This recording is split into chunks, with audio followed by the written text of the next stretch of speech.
Orada qısa konkret olaraq danışdıq ki, müctehid, təqlid, müqəllid, elm necə, hansı tərzdə geniş müzakirələr elədik. Əlbəttə ki, kimlər ki iştirak elədilər, faydalandılar.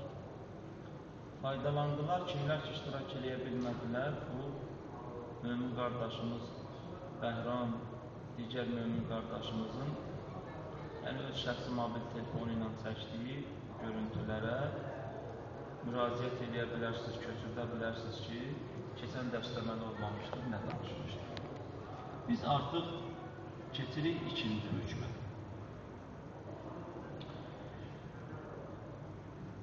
İkinci məsələ Seyyid Ali Hüseyni Sistani İslam aliminin risaləsində ikinci hökm verir. Hökmlərdə təqlid müctehidin göstərişlərinə əməl etməkdir. Təqlid ediləcək müctehid kişi, həddi buluğa çatmış, ağıllı, 12 imam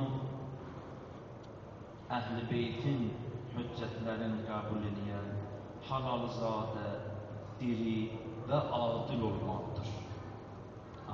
Bir balaca aydınlıq gətirək. İkinci hökmdə var ki, bir nəfər ki, müctehid ola bilmədi və yaxud da müctehidliyə namizəd ola bilmədi, möhtət ola bilmədi. Bizim kimi müqəlliddir, yəni alimin kitabından istifadə edir. Hökm belədir ki, hökmlərdə təqlid müctehidin göstərişlərinə əməl etməkdir. Təqlid nəyə deyirlər? Müctehidin göstərişlərinə bir mənalı əməl etməyə deyirlər. Bəs soruşarlar bir nəfər, bu müctehid kimdir? O birinci dərsimizdə demişik təfsilatı ilə, müctehid kimdir? İndi müctehid bizim üçün qəbul olundu kimdir? Hansı elmi biliklərə malik olan adam? İndi onun xüsusiyyətləri necə olmalıdır müctehidin? Xüsusiyyətləri necə olmalıdır müctehidin? Birinci müctehid gələn olaraq kişi olar. Qadın xeyli alır, xanım elm oxuyar, ictihada çatar, alim olar, amma müctehid ola bilməz ki, insanlar ondan təqlid edəsin. Yəni, mərcəu təqlid, yəni müraciət olması bir müctehid ola bilməz, qadın. Amma müctehid olaraq, özü elmi o qədər olar, amma insanlar ona təqlid edə bilməzlər, gərək kişi olur, biri bu. İkinci nə olar? Yazır ki, həddi buluğa çatmış bir insan olsun, müctehid ola bilər. 15 yaşına qədər elə bir elm oxusun ki, bir insan, elə sürətli faydalı oxusun ki, 1 ilə 5 ilin elmini oxusun. Gəlsin, müctehid səviyyəsində elmi olsun, amma 15 yaşı tamam olmamış olsun. Ona da təqlid eləmək olmaz. İkinci şərt odur ki, nədir? Gərək 15 yaşı həddi buluğa, yəni həddi buluq, yəni 15 yaşa çatmış olsun. 12 dənə Allah hüccətini qəbul edəsin. Yəni 12-ci imama qədər bütün imaməti qəbul edəsin. Sual doğura bilər ki, yəni elə bir müctehid ola bilərmi ki, yəni 12 imamı qəbul edəməsin? Bilirsiniz ki, 72 dənə məzhəb var, onun 18-i şiyə məzhəbidir ki, parçalanır.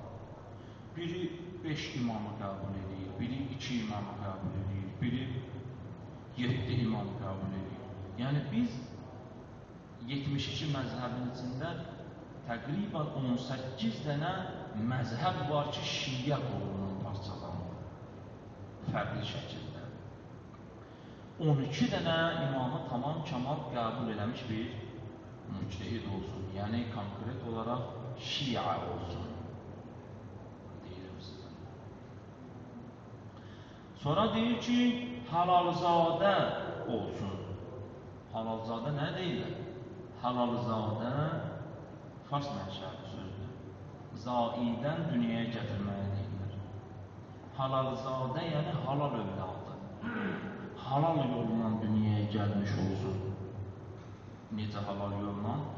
Kəbinlə, şəriətdə ən-nikahla, ən-kəhduyla, Quran ayəsində təmiz adamın oğlu olsun, təmiz xanımın oğlu olsun, əsli nəsli, ata-anası, baba-nənəsi bəlli adam olsun, abırlı adam olsunlar. Bu şərtdir. Sonra nə deyir? Diri olmalıdır və adil olmalıdır. Diri necə? Deyirsən ki, ölü nədir? Diri nədir? Diri odur ki, sən bir müştehidin elmindən faydalanmaq istəyirsənsə, gələn müştehid həyatda yaşasın.